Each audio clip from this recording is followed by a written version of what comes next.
Assalamualaikum warahmatullahi wabarakatuh. Eyang Kakung, Eyang Putri, saya Raka.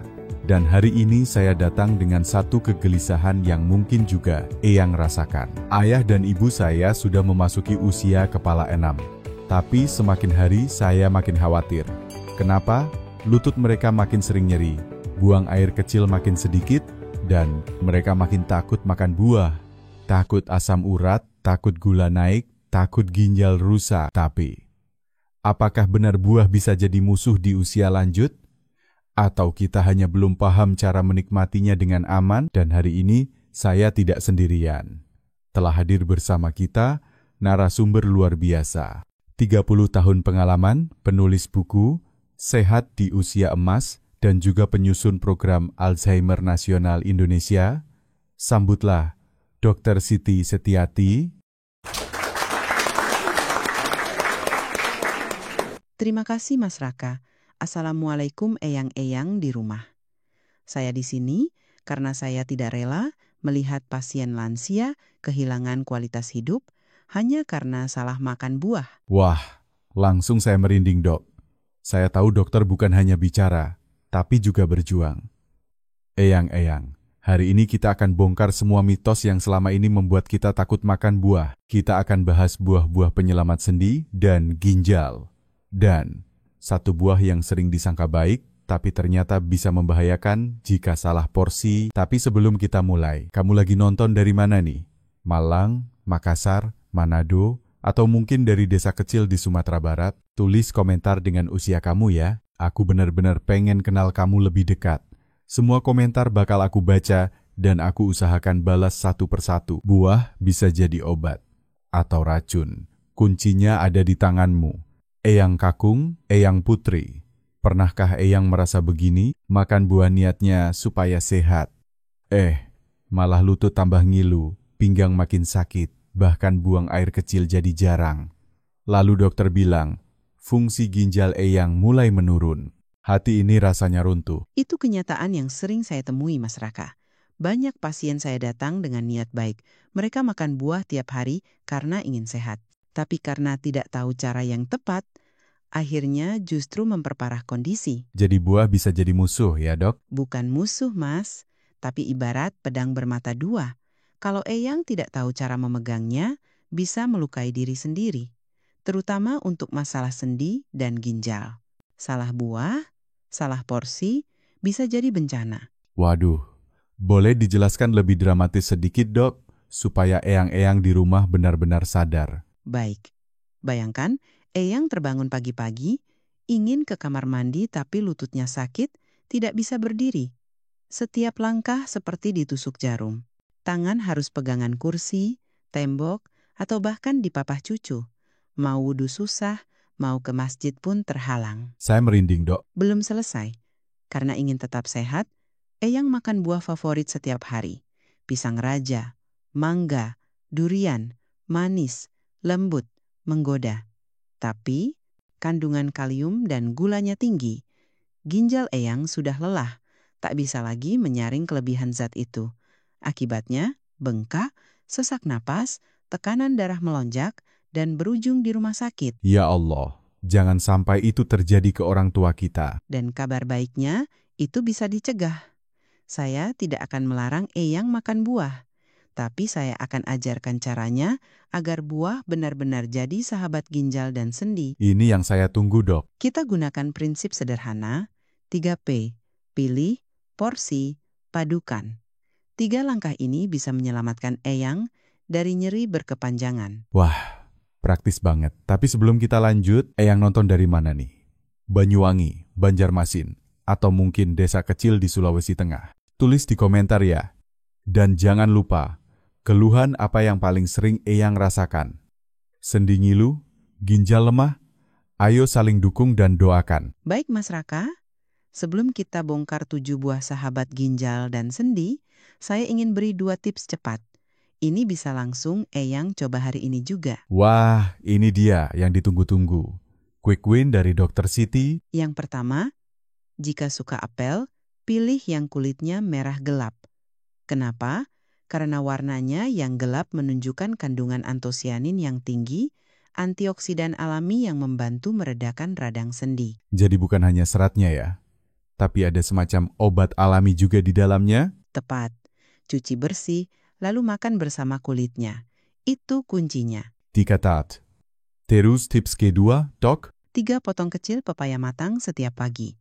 Ukurannya seperti dadu. Pepaya mengandung enzim papain yang sangat baik untuk melunakkan makanan di lambung. Ini akan bantu eyang yang sering sembelit. Pencernaan lancar, hati pun senang. Tepat. Tapi ingat, jangan berlebihan. 3 potong cukup. Manfaatnya besar, gulanya tetap aman. Wah, luar biasa. Baru 2 tips saja. Saya sudah banyak belajar. Selanjutnya, kita akan bedah satu persatu 7 buah yang bisa jadi penyelamat eyang. Bukan hanya sehat, tapi juga aman. Betul. Kita mulai dari buah yang paling umum, tapi sering diremehkan.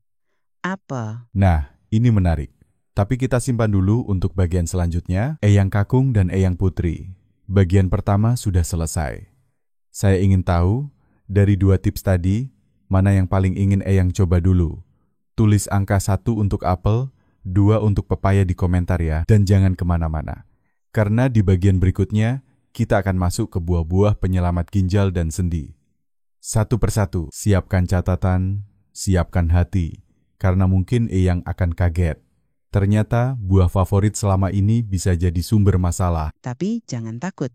Kita akan ganti dengan buah yang lebih aman, lebih bersahabat, dan tetap nikmat. Tunggu kami di Teman Sehat Lansia. Baik, eyang. Saatnya kita mulai menyelami satu persatu 7 buah sahabat sendi dan ginjal. Dan buah pertama ini sudah sering eyang lihat di pasar, di warung, bahkan mungkin di meja makan eyang setiap hari. Apel. Betul, Mas Raka.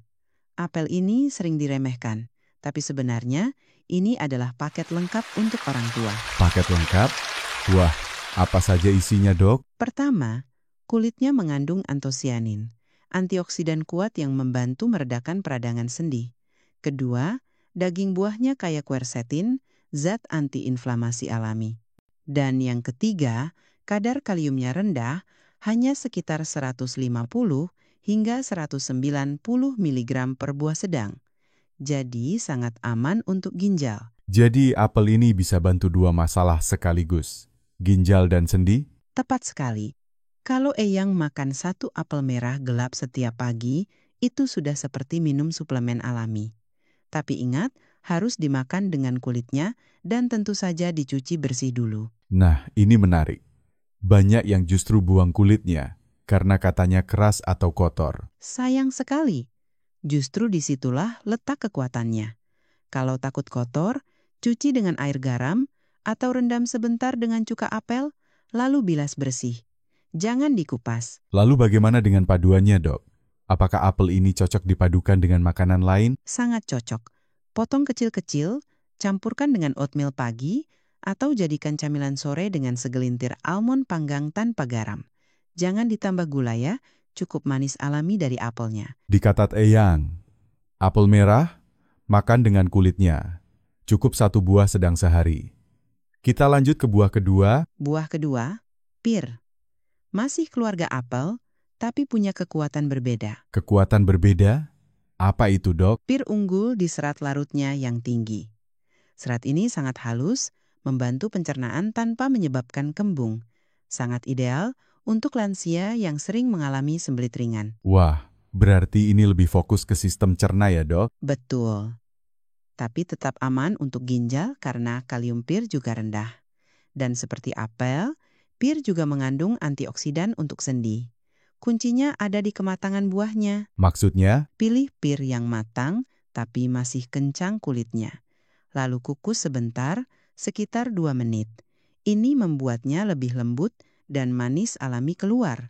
Tidak perlu ditambah apapun. Wah, dikukus. Saya baru dengar cara ini, Dok. Biasanya pir dimakan langsung. Memang bisa dimakan langsung. Tapi untuk lansia yang punya masalah gigi atau pencernaannya lemah, dikukus adalah pilihan cerdas. Aromanya juga makin harum. Dan porsinya tetap 1 buah sedang per hari, ya? Tepat. Jangan 2, jangan setengah kilo. Ingat, porsi adalah raja. Wah, Apel dan pir sudah dibahas. Dua buah yang sangat familiar. Tapi buah ketiga ini, ukurannya kecil, tapi katanya kekuatannya besar. Betul ya, Dok? Sangat betul. Buah ketiga adalah kelompok beri-berian, terutama stroberi, blueberry, dan raspberry. Buah mewah nih, Dok. Tidak harus mewah. Di pasar tradisional pun, kini mulai banyak stroberi lokal. Manfaatnya luar biasa karena warna gelapnya menandakan tingginya kandungan antosianin, zat anti radang yang sangat baik untuk sendi dan pembuluh darah. Dan untuk ginjal, apakah aman? Relatif aman. Satu mangkuk kecil stroberi, sekitar 150 gram, mengandung sekitar 230 mg kalium. Masih dalam batas wajar. Jadi cukup satu mangkuk kecil per hari? Ya, dan cara menikmatinya, campurkan ke dalam yogurt tawar tanpa gula atau taburkan di atas bubur oat pagi hari. Jangan campur dengan susu kental manis atau gula pasir. Nah, ini nih, banyak yang salah kaprah. Dikira supaya lebih nikmat dicampur susu kental manis. Padahal itu seperti meracuni buah yang sehat. Eyang, biarkan manis alaminya yang bekerja. Jangan rusak dengan tambahan gula. saya suka bagian ini, Dok. Kita pikir beri itu cuma garnis cantik. Ternyata bisa bantu turunkan radang sendi dan aman untuk ginjal. Itulah jebakannya, Mas Raka. Banyak buah kecil justru punya kekuatan besar. Jangan remehkan stroberi hanya karena murah atau kecil. Eyang, sampai di sini kita sudah belajar banyak. Apel, pir, dan beri. 3 buah pembuka yang bisa jadi perisai alami untuk sendi dan ginjal. Dan jangan lupa, semua kembali ke prinsip 3P. Pilih jenis yang tepat, batasi porsinya, dan padukan dengan makanan sehat lainnya. Oke, Eyang. Dari 3 buah yang sudah dibahas, mana yang paling sering Eyang konsumsi? Atau justru belum pernah coba sama sekali? Tulis di komentar ya. 1 untuk apel, 2 untuk pir, 3 untuk beri. Saya ingin tahu mana yang paling disukai lansia Indonesia. Dan di bagian berikutnya, kita akan masuk ke buah tropis yang sangat dekat dengan kita. Pepaya, ceri, dan jambu biji merah. 1 di antaranya mengandung oli untuk sendi kita. Wah, ini pasti menarik. Eyang jangan kemana-mana. Tetap bersama kami di Teman Sehat Lansia. Kita lanjut ya Eyang. 3 buah berikut ini sangat tropis, sangat Indonesia, dan sangat sayang kalau dilewatkan. Kita mulai dari buah yang tadi sudah muncul di tips cepat, pepaya. Betul, pepaya bukan hanya buah sarapan, tapi juga pelumas sendi alami, Mas Raka. Pelumas sendi? Wah, istilahnya menarik sekali. Analogi yang pas. Pepaya mengandung vitamin C sangat tinggi, bahkan lebih tinggi dari banyak buah lain. Vitamin C ini penting untuk membentuk kolagen, zat yang menjaga agar tulang rawan tetap licin dan lentur, ibarat oli pada mesin. Jadi kalau sendi kering, gampang gesek, bisa bikin nyeri ya? Tepat. Dan selain itu, pepaya juga punya enzim papain, sudah saya sebut sebelumnya, yang bantu proses pencernaan. Sangat ramah untuk lambung dan usus lansia. Kalau kandungan kaliumnya bagaimana, Dok? Cukup moderat. Dalam 1 mangkuk kecil pepaya matang, ada sekitar 250 sampai 300 mg kalium. Aman, asal tidak berlebihan. Berarti cukup 1 mangkuk kecil. Atau 3 sampai 4 potong ukuran dadu? Tepat sekali. Bisa disajikan dengan perasan jeruk nipis untuk menambah rasa segar dan tambahan vitamin C. Atau buat es buah sehat dengan air kelapa murni, bukan sirup. Ini tips yang sangat kampung tapi keren. Saya langsung bisa bayangkan Eyang di teras rumah, menikmati pepaya segar dengan air kelapa, hembusan angin sore. Indah sekali ya, dan sehat. Lanjut ke buah kelima, Dok. Buah kelima adalah ceri, baik yang manis maupun sedikit asam. Ini buah yang agak mahal ya, Dok. Tapi katanya manfaatnya luar biasa. Sangat sepadan harganya. Ceri, khususnya jenis star cherry, mengandung zat aktif yang terbukti membantu menurunkan kadar asam urat dalam darah dan mengurangi serangan gout. Wah, ini berita besar bagi Eyang, yang sering kena serangan mendadak di kaki atau jari. Betul. Banyak pasien saya mengaku nyeri sendi mereka berkurang setelah rutin konsumsi ceri dalam porsi kecil. Dan yang penting, Kandungan kaliumnya juga rendah, sekitar 170 mg per 100 gram. Jadi cukup aman juga untuk ginjal? Aman, asal porsinya tepat. 1 genggam saja, sekitar 10-12 buah per hari. Boleh dimakan langsung atau dibekukan agar terasa seperti es krim sehat. Eyang, ceri beku bisa jadi camilan elegan di sore hari. Tapi jangan satu mangkuk besar ya, cukup segenggam. Betul. Lagi-lagi, porsi adalah raja. Dan sekarang, buah keenam, yang sering saya lihat di pasar dan rumah ibu saya, jambu biji merah. Jambu biji merah adalah buah luar biasa. Vitamin C-nya sangat tinggi, bahkan mengalahkan jeruk.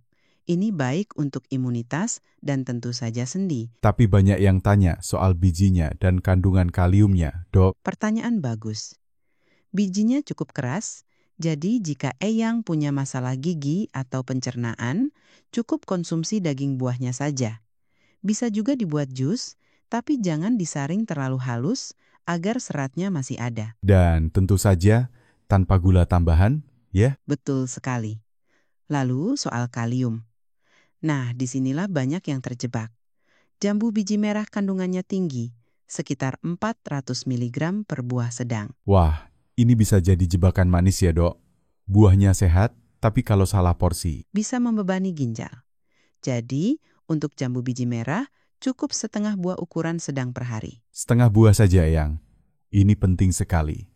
Karena kita cenderung berpikir buah sehat makan sebanyak-banyaknya. Dan itulah kesalahpahaman besar. Bahkan buah sehat pun bisa jadi beban jika dikonsumsi berlebihan. Jadi kesimpulan dari bagian ini, Dok, Pepaya memberi pelumas untuk sendi. Ceri menurunkan asam urat. Jambu biji merah memperkuat sendi dan imun, tapi harus hati-hati karena kaliumnya tinggi. Eyang Kakung dan Eyang Putri, dari 3 buah ini, mana yang paling Eyang sukai atau sering konsumsi? Tulis komentar. 4 untuk pepaya, 5 untuk ceri, 6 untuk jambu biji merah, dan di bagian selanjutnya, kita akan bahas buah ketujuh, buah yang sering dituduh sebagai biang kerok nyeri sendi, padahal justru bisa menyembuhkan. Jangan kemana-mana. Betul, kita akan bongkar mitos terbesar seputar buah. Apakah benar buah asam harus dihindari? Apakah nanas bikin ngilu? Jawabannya mungkin mengejutkan. Tetap di Teman Sehat Lansia. Ya, Eyang Kakung, Eyang Putri, kita sudah sampai pada buah ketujuh, dan kali ini kita akan bahas buah yang paling sering difitnah. Dibilang bikin sendi ngilu, bikin badan lemas. Tapi apakah itu benar? Banyak yang menyalahkan nanas. Padahal, kalau kita pahami kandungannya, nanas justru bisa menjadi penyelamat. Wah, ini menarik. Jadi, nanas bukan musuh sendi? Bukan. Nanas matang mengandung bromelain, enzim antiinflamasi alami yang sangat kuat. Zat ini membantu meredakan pembengkakan, mempercepat penyembuhan, dan mengurangi nyeri sendi. Tapi, yang sering bikin masalah adalah nanas muda yang terlalu asam. Jadi bukan karena sendinya, tapi mungkin lambungnya yang tidak kuat. Tepat. Asam lambung yang naik bisa terasa seperti nyeri sendi. Tapi itu dua hal berbeda. Kalau Eyang pilih nanas yang matang sempurna, warna kuning keemasan dan wangi manis, manfaatnya justru luar biasa. Dan untuk ginjal, kandungan kaliumnya bagaimana? Cukup rendah, sekitar 180 mg per mangkuk kecil. Artinya, aman untuk ginjal, asalkan tidak berlebihan. Berapa porsi yang ideal, Dok? Cukup 2-3 potong bundar tipis, atau 1 mangkuk kecil. Jangan makan 1 buah besar sendirian. Dan jangan campur sirup atau gula tambahan ya. Cukup air kelapa murni atau dimakan langsung. Betul, nanas segar, matang, dan alami. Itu kuncinya. Nah, Dok, kalau soal nanas saja banyak yang salah paham, pasti masih banyak mitos lain ya. Sangat banyak. Dan hari ini kita akan bongkar 3 mitos besar yang sangat merugikan lansia Indonesia. Katanya kalau lutut ngilu, jangan makan jeruk, stroberi, atau nanas. Asam ipolo nyeri? Salah besar. Rasa asam pada buah berasal dari vitamin C dan asam sitrat, 2 zat yang justru membantu melawan peradangan, bukan penyebabnya. Jadi makan jeruk bisa bantu sendi, bukan memperparah. Betul, Bahkan, vitamin C membantu mengurangi kadar asam urat, bukan menambahnya. Ini mitos yang harus dihentikan. Ini juga sering saya dengar. Namanya juga buah, sehat. Jadi nggak masalah kalau makan 5 pisang sekaligus. Itu bahaya. Buah mengandung fruktosa, yaitu gula alami. Kalau berlebihan, bisa menaikkan gula darah dan membebani hati. Belum lagi kandungan kalium tinggi bisa membahayakan jantung dan ginjal pada lansia dengan gangguan fungsi. Jadi kuncinya tetap porsi? Porsi adalah raja. 1 buah sedang atau 1 mangkuk kecil per hari sudah cukup. Wah, ini penting. Banyak eyang yang beli buah kaleng karena praktis. Tapi apakah sehat? Tidak. Buah kalengan sering direndam dalam sirup yang penuh gula. Selain itu, nutrisinya sudah banyak hilang dalam proses pengolahan. Jadi lebih baik pilih yang segar? Atau buah beku tanpa tambahan gula. Jangan tertipu hanya karena labelnya buah. 3 mitos sudah terbongkar. Dan saya yakin banyak eyang yang merasa tercerahkan hari ini. Saya ingin eyang tidak hanya sehat, tapi juga cerdas memilih. Kita tidak bisa menghentikan usia, tapi kita bisa memilih kualitas hidup kita. Eyang, dari semua yang kita bahas hari ini, mitos mana yang paling sering eyang dengar? Tulis di komentar ya.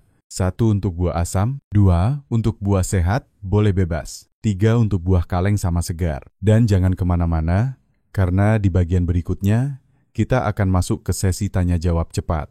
Kita akan bahas, boleh nggak makan buah kalau diabetes? Bagaimana cara menyimpan buah yang benar? Jus buah, aman atau tidak? Dan buah apa yang harus dihindari kalau minum obat pengencer darah?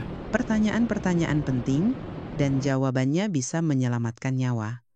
Tetap bersama kami di Teman Sehat Lansia. Eyang Kakung dan Eyang Putri, sekarang kita masuk ke sesi yang paling ditunggu-tunggu. Tanya jawab cepat bersama Dr. Siti. Ini adalah pertanyaan yang sering muncul di kolom komentar dan konsultasi lansia. Kita jawab satu persatu, ya? Boleh. Bahkan dianjurkan. Tapi, pilih buah yang indeks glikemiknya rendah, seperti apel, pir, stroberi, atau blueberry. Hindari buah yang sangat manis seperti kelengkeng, mangga matang, atau durian. Dan porsinya tetap 1 buah sedang per hari ya, Dok? Betul. Jangan jadikan buah sebagai pengganti nasi, lalu makan 3 pisang sekaligus. Itu sama saja mengganti satu masalah dengan masalah lain. Untuk buah seperti pisang atau pepaya, simpan di suhu ruang sampai matang, baru masukkan kulkas. Untuk apel, pir, dan beri, bisa langsung disimpan di dalam kulkas, di laci sayuran. Dan beri itu jangan dicuci dulu ya, sebelum dimakan. Tepat. Cuci hanya saat akan dikonsumsi. Kalau dicuci lalu disimpan, akan cepat busuk. Jawaban saya tegas, buah utuh jauh lebih baik. Jus buah biasanya hanya menyisakan air dan gula, sementara seratnya hilang. Padahal serat itu penting untuk memperlambat penyerapan gula dan memberi rasa kenyang. Berarti jus malah bisa bikin gula darah cepat naik ya? Betul. Terutama kalau ditambah gula atau susu kental manis, itu bukan jus sehat, itu sirup buah. Jika eyang minum warfarin atau obat sejenis, perhatikan kandungan vitamin K buah yang mengandung vitamin K tinggi antara lain kiwi, alpukat, anggur, dan delima. Apakah harus dihindari sepenuhnya? Tidak, tapi porsinya harus konsisten setiap hari. Jangan hari ini makan 2 alpukat, lalu besok tidak sama sekali. Dan konsultasikan dengan dokter yang meresepkan obatnya. Wah, jawabannya padat, jelas, dan sangat praktis. Saya yakin banyak eyang yang merasa tercerahkan. Saya harap begitu. Karena pengetahuan bisa menyelamatkan. Satu pilihan tepat hari ini bisa memperpanjang kualitas hidup bertahun-tahun. Eyang Kakung, Eyang Putri. Pertanyaan mana yang paling mewakili kondisi eyang sekarang? Tulis angka di komentar ya. 1 untuk diabetes, 2 untuk penyimpanan buah, 3 untuk jus buah, 4 untuk obat pengencer darah, dan jangan kemana-mana, karena sebentar lagi kita akan dengar kisah nyata dari Pak Budi, usia 72 tahun, bagaimana hanya dengan mengganti jenis buah, lututnya tidak lagi nyeri dan ginjalnya membaik.